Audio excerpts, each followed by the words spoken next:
Hi అండి, అందరికీ నమస్తే. Secret husband part 97. రాహుల్ పల్లవిని కదలకుండా అదిమి పెట్టాడు. అతను మళ్ళీ కావ్యను కలవడానికి వెళ్ళాడని తెలిసినప్పుడు పల్లవిలో కోపం కట్టలు తెచ్చుకుంది. మళ్ళీ తన కోపాన్ని తీర్చుకోవడానికి అతని పెదవులు తన పెదవులను తాకగానే ఆమె అకస్మాత్తుగా తల పైకెత్తి అతన్ని చూసింది. ఆమె ఎంత గట్టిగా కొరికిందంటే క్షణాల్లో అతని పెదవి నుండి రక్తం కారింది. రాహుల్ ఆశ్చర్యపోయాడు. ఒక క్షణం ఆమె వైపుకు చూసి అతను ఎలా నవ్వాడు. అతనికి పిచ్చి పట్టిందా లేక వినోదంగా ఉందా అని పల్లవి అయోమయంగా కనుబొమ్మలు ముడిచింది. ఈ సమయంలో రాహుల్ కనుబొమ్మలు పైకి లేచాయి. ఈ మెత్తని వెలుగు అతని అద్భుతమైన మొహాన్ని చెక్కినట్టు ఉంది. పెదవులపై తన రక్తపు చారలతో అతను సినిమాలో మాత్రమే చూసిన ఒక మైమర్పించే మోహంపజేసే ఆకర్షణను వెదజల్లుతున్నాడు. అతను తనను నెమ్మదిగా తనలోకి లాక్కుంటున్నాడని గ్రహించిన పల్లవి తనను తాను రక్షించుకోవాలి అన్నట్టుగా వెంటనే తల పక్కకు తిప్పుకుంది. ఆ ముఖం చూసి మోసపోకు పల్లవి, నువ్వు తెలుసుకునే లోపు ఈ మనిషి తన ముఖాన్ని చూసి నిన్ను మాయ చేస్తాడు అని పల్లవి తనలో తాను గట్టిగా అరుచుకుంది. ఎందుకు కోపంగా ఉన్నావు? రాహుల్ అకస్మాత్తుగా అడిగాడు. నేను కోపంగా ఉన్నానని ఎవరు చెప్పారు? ఏమీ లేదు. అతని ఉనికి ఆమెకు చిరాకు తెప్పించింది. రాహుల్ తన ముక్కును ఆమె ముక్కుకు సున్నితంగా తాకించాడు. కొంచెం ఓపిక పట్టు, 3 రోజుల్లో కావ్యను పంపించేస్తాను అన్నాడు రాహుల్. ఏదో ఒకటి. పల్లవి కళ్ళు తిప్పింది. ఆమెలో ఏమాత్రం సంతోషం కనిపించలేదు. ఆమె అతని మాటలను నమ్మలేదు. మీరు చెప్పే మాటల్లో ఒకటైనా మీరు నమ్ముతారా? నేను నమ్ముతానని ఎందుకు అనుకుంటున్నారు అని అతన్ని అడగాలని ఆమె మనసులోనే ఉంది. ఆమె నిర్లక్ష్యం రాహుల్ గుండెల్లో ఒక తెలియని నొప్పిని కలిగించింది. అతను ఆమెను సంతోష పెట్టడానికే ప్రత్యేకంగా ఇక్కడికి వచ్చాడు. కానీ ఆమె అతని ప్రయత్నాలను గుర్తించడం కాదు కదా, కనీసం పట్టించుకోవడం కూడా లేదు. ఈసారి నేను చాలా నిజంగా చెప్తున్నాను. తను వెళ్ళిపోగానే మనం కొత్తగా పెళ్ళైన జంటలా సంతోషంగా ఉండొచ్చు. పల్లవి కనురెప్పలు కొద్దిగా వణికాయి. ఈ మాట తను ఎన్నోసార్లు వింది. అతని వాగ్దానం చేయటం ఇది మొదటిసారి కాదు. ప్రతిసారి అతను దాన్ని విఫలం చేసి ఆమెకు మరింత నొప్పిని కలిగించాడు.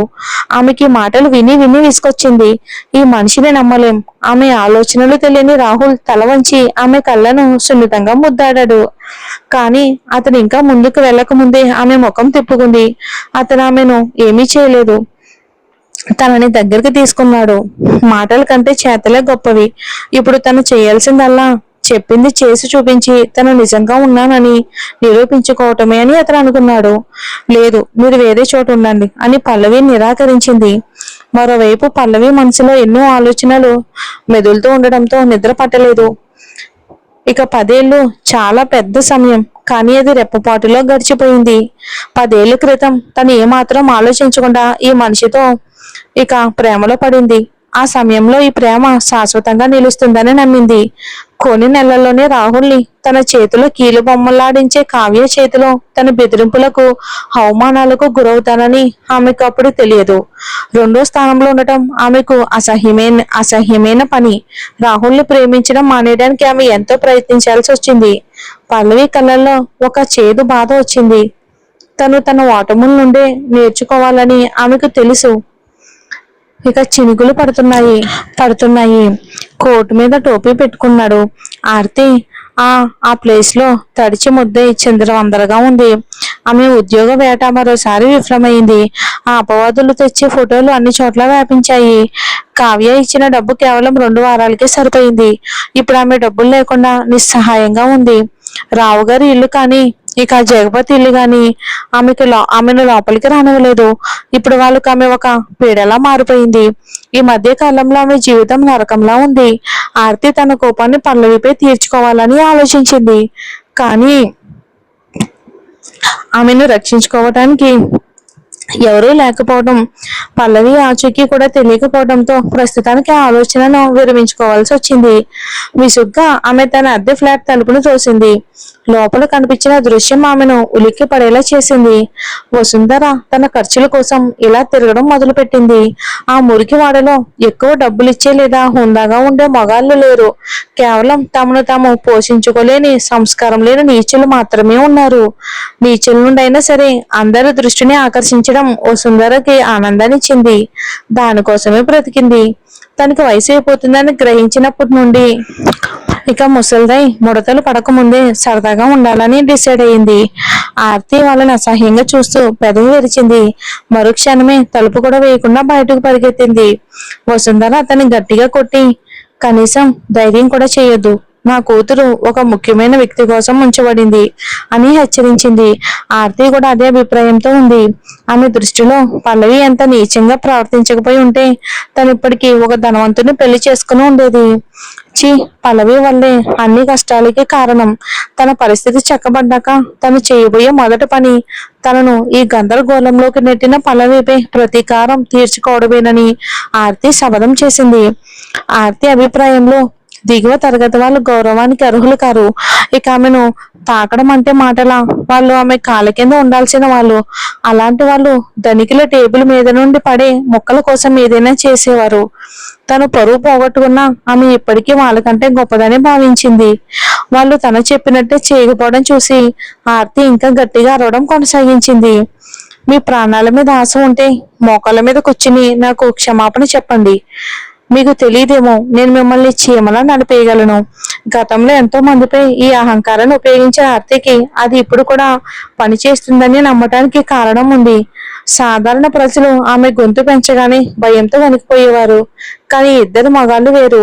వాళ్ళు నెమ్మదిగా ఆమె వైపుకు వస్తూ కుటిలమైన నవ్వు నవ్వారు. గాలిలో ఒక్కసారిగా చెల్లుమనే శబ్దం వచ్చింది. రెప్పపాటులో ఆ ఇద్దరిలో బక్కపరిచేటివాడు ఆర్తి చెంప మీద కొట్టాడు. ఆ తర్వాత బొద్దుగా ఉన్నవాడు కూడా వరుసగా 3 గట్టి చెంపదెబ్బలు కొట్టాడు. వెంటనే ఆర్తి భయంతో వణిగిపోయింది. వాళ్ళను తిట్టాలనే కోరిక బలపడడంతో ఆమె కండరాలు బిగిసిపోయాయి. కానీ ఆమె తిట్లు లంకించుకోక ముందే ఈ మగాళ్ళు ఆమెను పట్టుకుని దగ్గరగా ఉన్న చెత్త కుప్ప వైపుకు లాక్కెళ్లారు. తడిగా ఉన్న నేల మీద చెత్తబుట్ట పక్కన మోకాలపై పడి ఉంది. చూడటానికి ఒక చౌకవారు మనిషి బొమ్మలా ఉంది పాపం. ఆ ఇద్దరు వెళ్ళిపోతూ ఉండగా వారిలో ఒకడు ఫోన్లో మాట్లాడడం ఆర్తి చెవిన స్పష్టంగా పడింది. ఆదిత్య గారు, పని పూర్తయింది. ఇప్పుడు దాన్ని చూడడానికి వీధి కుక్కలు కూడా ఇష్టపడవు. కాల్ ముగియగానే వాళ్ళు అసభ్యంగా నవ్వుకుంటూ అన్నారు. ఎవరైనా ఊహించారా? ఒక అమ్మాయిని చేసుకుని డబ్బులు కూడా సంపాదించవచ్చు. భలే వ్యవహారం కదా. ఆమె ప్రాణాలు పోవటానికి సిద్ధంగా ఉన్నట్టుంది. ఈ ఇద్దరు మగాళ్ళ నిర్ణయాలు వాళ్ళు ఆమెను మానసికంగా చంపేయాలని చూశారు. అప్పుడే ఒక విలాసవంతమైన కారు ఆ ప్లేస్ లోకి వేగంగా వచ్చి ఒక్కసారిగా యూటర్న్ తీసుకుంది. కారులో నుంచి దిగిన మహిళ హుందాగా ఆకర్షణీయంగా ఉంది. చూడగానే గొప్పింటి అమ్మాయి అని తెలిసిపోతుంది. ఒకప్పుడు ఆరతి కూడా అలాగే ఉండేది. ఆమెను తన దగ్గరికి తీసుకుని నమ్మలేనట్టుగా అడిగింది. అసలు నీకేమైంది? స్పృహలోకి వస్తూ ఆర్తి బలహీనంగా అంది. కావ్య. ఆ తర్వాత ఆమె స్పృహ కోల్పోయింది. కావ్య వెంటనే ఆర్తిని వదిలేసి కింద పడి ఉన్న ఆమె రూపాన్ని అసహ్యంగా చూసింది. ఆర్తి పరిస్థితి చాలా దారుణంగా ఉంది. కావ్య వాళ్ళని కాస్త కఠినంగా ఉండమని మాత్రమే చెప్పింది. కానీ ఆ ఇద్దరు హద్దులు మీరి ప్రవర్తించారు. ఆర్తి దాదాపు చనిపోయేలా ఉంది. కానీ ఇది ఒక అందుకు మంచిదే అయింది. ఇది ఆర్తిని తన చేతిలో ఒక పదునైన ఆయుధంగా మారుస్తుంది. తర్వాత ఆర్తి హాస్పిటల్ మంచం మీద కళ్ళు తెరిచింది. ఇక తన శరీరాన్ని ఏదో వాహనం తొక్కినట్టు అనిపించింది. నొప్పి భరించరానిదిగా ఉంది, ముఖ్యంగా కడుపులో. ఇక ఒక్కసారిగా మళ్ళీ తలుపు తెరుచుకుంది. ఆర్తి కదలడం చూసి కావ్య లోపలికి పరిగెత్తుకుంటూ వచ్చి మెల్లగా హెచ్చరించింది. ఆర్తి, నీకు చాలా దెబ్బలు తగిలాయి, కదలకుండా ఉండు. కావ్య మాటలు వినగానే ఆర్తి కళ్ళల్లో నీళ్లు నిండాయి. ఆమె నోటి నుండి ఒక్క స్పష్టమైన మాట కూడా రాలేదు. కావ్య ఆర్తిని గమనిస్తూ, ఆర్తి, ప్రశాంతంగా ఉండడానికి ప్రయత్నించు. నీకు కుట్లు పడ్డాయి, శరీరం అంతా గాయాలతో ఉంది. ఈ మచ్చలు శాశ్వతంగా ఉండిపోతాయేమోనని నాకు భయంగా ఉంది. కావ్య మాటలు ఓదార్పు ఇవ్వడానికి బదులుగా ఆర్తి నొప్పిని మరింత పెంచాయి. ఆమె ప్రస్తుత దయనీయ స్థితిని నొక్కి చెప్పాయి. వద్దు అని ఆర్తి ఆవేశంతో అరిచింది. ఒక ధనవంతుని పెళ్లి చేసుకుని హాయిగా బ్రతకాలన్న ఆమె కలలన్నీ ఇప్పుడు ముక్కలయ్యాయి. ఒకవేళ ఏదో ఒక ముసలివాడిని పెళ్లి చేసుకుందామన్నా ఈ స్థితిలో ఉన్న ఆమెను ఎవరు స్వీకరిస్తారు? కావ్య చేతిని గట్టిగా పట్టుకుని ఆర్తి గొంతు వణుకుతూ ఉండగా అంది. కావ్య, నా జీవితం ఎలా గడపాలో నాకు తెలియట్లేదు. నాపై ఇలా జరిగింది, నేను ఎలా బ్రతకాలి? ఆర్తి నిస్పృహ కావ్యకు ఆనందాన్ని ఇచ్చింది. ఆమె సరిగ్గా ఇలాంటి స్పందననే ఆశించింది. ఈ మధ్య ఎవరితోనైనా గొడవ పడ్డావా? ఇది కేవలం దాడి కాదు, వాళ్ళు నిన్ను చంపాలని చూశారు. వాళ్ళకి నీ మీద చాలా పగున్నట్టుంది. కావ్య మాటలు ఆర్తి మనసులో నాటుకున్నాయి. ఆర్తికి తను విన్న అస్పష్టమైన ఫోన్ సంభాషణ గుర్తొచ్చింది. ఆదిత్య గారు, తనకు తెలిసిన ఆదిత్య గారు ఒకరేనా? ఈ విషయంలో ఆదిత్య ప్రమేయం ఉంటే అధికారులకు ఫిర్యాదు చేయటం వృధా. రాహుల్ ఆజ్ఞ లేకుండా ఆదిత్య అంత ధైర్యం చేయడు. ఆడవాళ్లను సంతోష పెట్టడం. ఆ మాట ఆమెకు అర్థమైంది. ఇక ఆ పల్లవి కాక మరెవరుంటారు? పల్లవికు తనను అంతం చెయ్యాలనేంత ధైర్యమా? ఆర్తి ముఖంలో మార్పును గమనించిన కావ్య మాటలు బాగా నాటున్నాయని గ్రహించింది. ఇప్పుడు ఆ నిప్పుకి కాస్త ఆజ్యం పోస్తే చాలు. కావ్య మెల్లగా సలహా ఇచ్చింది. నువ్వు రాబోయే కొద్ది రోజులు బయటికి రాకుండా ఉంటే మంచిది. ఎందుకు? పల్లవి కూడా అదే హాస్పిటల్లో చేరింది. ఒకవేళ నువ్వు తన కంట పడితే ప్రమాదం. ముఖ్యంగా తను రాహుల్తో మాట్లాడితే ఏంటి? ఆ ఆసుపత్రిలోనే ఉందా పల్లవి? కోపంతో పళ్ళు పటపట కొరుకుతూ అంది. కావ్య కళ్ళల్లో నీళ్లు నింపుకుని తలూపింది. నేను నిన్నిక ఎక్కువ కాలం చూసుకోలేనేమో. పల్లవి నన్ను ద్వేషిస్తుంది. రాహుల్ నన్ను విదేశాలకు పంపించాలని ప్రణాళిక చేస్తున్నాడు. కాబట్టి నువ్వు చాలా జాగ్రత్తగా ఉండాలి. ఎలాగైనా సరే పల్లవి కంట పడకుండా చూసుకో. ఆర్తికి ఒక్కసారిగా షాక్ తగిలింది. అది విన్న వెంటనే తీవ్రంగా కోపంగా మారిపోయింది ఆర్తి మొహం. రాహుల్ కావ్యను అంత బాగా చూసుకుంటాడు, కానీ పల్లవి కోసం కావ్యాన్ని విదేశాలకు పంపించేస్తాడా? కేవలం పల్లవి కోసం. పల్లవికు తన మీద పగ ఉందని తెలిసాక రాహుల్ తనను అంత ఈజీగా వదిలిపెట్టడనేది నిర్వాదం. ఇక పల్లవి అంత అదృష్టం పట్టడానికి ఏం చేసింది? ఈ ఆలోచన ఆమె ద్వేషాన్ని మరింత పెంచింది. తనకు జరిగిన ప్రతి దానికి పల్లవియే కారణమని ఆర్తి నిందించింది. ఆమె కళ్ళు చినవయ్యాయి. పళ్ళు బిగబట్టి దాని చావు నా చేతిలోనే ఉంది అని బుసకొట్టింది. ఆర్తి, నీ ప్రాణులకి ఏంటి? కావ్య ముఖంలో ఆందోళన, అయోమయం కలగలిపిన భావాలు కనిపించాయి. తెలివి తక్కువ దానిలా నటించకు. రాహుల్కి ఇప్పుడు పల్లవి అంటే చాలా ఇష్టం. నువ్వు ఆమె జోలికి వెళ్తే మూల్యం చెల్లించుకునేది నువ్వే. కావ్య మాటలు ఆర్తి కోపాగ్నికి ఆజ్యం పోసాయి. పల్లవి లేకపోతే తన జీవితం ఎందుకు నాశనం అవుతుంది? తన శరీరం ఎందుకు గాయపడుతుంది? తన వైవాహిక జీవితపు కళలు ఎందుకు ముక్కలవుతాయి? పల్లవి ఎందుకు పనికిరానిది? ఆమె ఒక దిక్కులేని అనాథ. అయినా ఆమె అందరినీ, రాహుల్ తాతయ్యను, రాహుల్ తల్లిని, రాహుల్ని కూడా గెలుచుకుంది. ఇక చాలు. ఆర్తి ముఖం కఠినంగా మారింది. హాయిగా ఉండు కావ్య. దీనికి తగిన మూల్యం చెల్లించుకుంటుంది, చాలా ఘోరంగా. ఆ క్షణంలో ఆర్తి మనసులో పల్లవిని చంపేయాలి అనంత కసి పుట్టింది. పల్లవి లేకపోతే తన కుటుంబం తను వదిలేసేదే కాదు. తన పెళ్లి రద్దయ్యేదే కాదు. తనపై ఇలా జరిగేదే కాదు. ఆర్తి తన కష్టాలన్నిటికీ పల్లవినే కారణమని తప్పుగా నిందించింది. తను అనుభవించిన ప్రతి బాధను పల్లవి అనుభవించి ఆ తర్వాత చావాలని శపథం చేసుకుంది.